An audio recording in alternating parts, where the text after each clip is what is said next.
Are you in love with the avoidant for who they actually are? Or are you in love with the potential of the avoidant? Are you in love with the version that is showing up now? The version that stonewalls you, goes quiet on you, pulls away from you, the version that neglects your wants and needs, the version that perhaps even abruptly discarded you, slow faded out on you, pulled the rug from under your feet, the version that gaslit you and told you that your wants and needs were needy and that you were wrong for having those needs, the version that doesn't self-reflect, the version that doesn't take any accountability, the version that has no self-awareness, the version that is emotionally unavailable, the version that shows you no empathy for your feelings or broken heart. Is that the version you're in love with?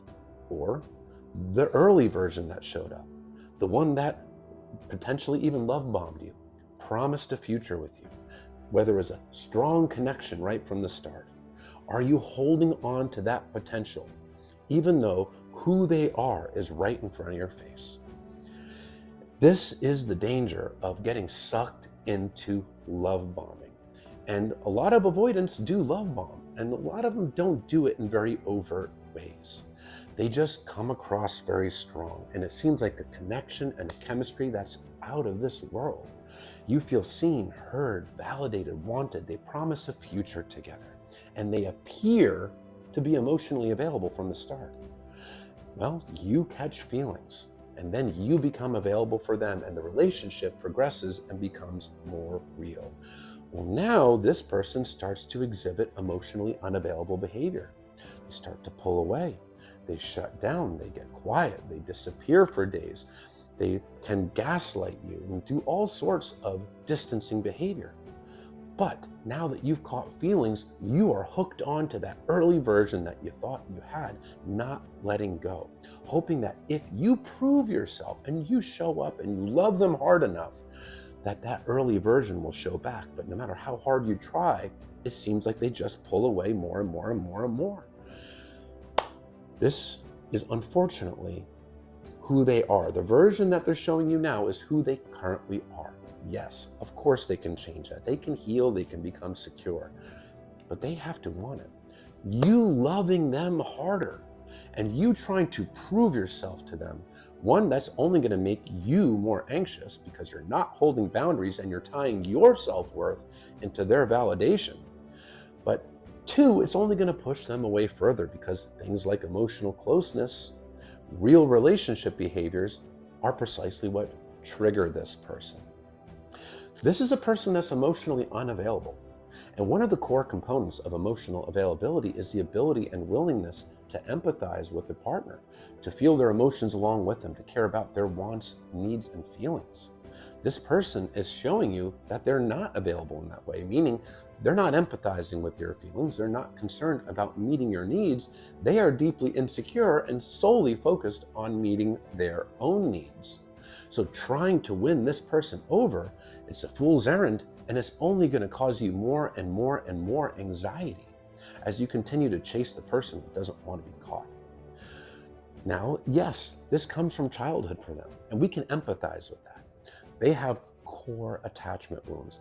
And this is due to childhood emotional neglect. This is a person that was not given the love and the nurturing in the way that they needed, and their feelings were dismissed.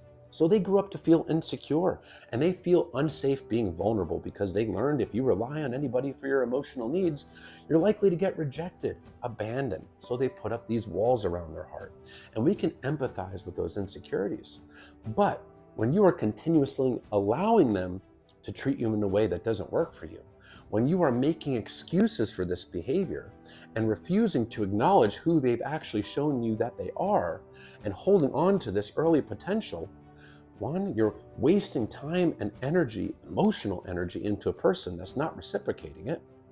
And two, you are just putting yourself into this anxious trap, constantly trying to win this person over, despite the fact that they're showing you that they don't want to be won over. When people show you who they are, believe them. It's the old quote. They're showing you who they are. And if they're not making any attempts to work on themselves, become self-aware, self-reflect, become secure, Believe that too. You are emotionally available for them. You care about their wants, needs, and boundaries. Don't sell yourself short. You deserve the same in return. Holding your boundaries, which is your limits of what you want, don't want, what you need, don't need, what you'll tolerate, not tolerate, is so incredibly important for you. Just because you care about somebody and you can empathize with them does not mean that you are obligated to endure mistreatment from them. And if there's a fundamental difference in values, for example, you value closeness in a relationship and they don't want it, you can care about someone and recognize that they're not the person for you. And standing up for yourself in that way really pushes you towards being secure. Of course, it's always going to hurt losing a person that you care about. But in the end, you're losing a one-way relationship that is unhealthy for you. And you can empathize with them, care about them, but still stand up for your own needs in a healthy way.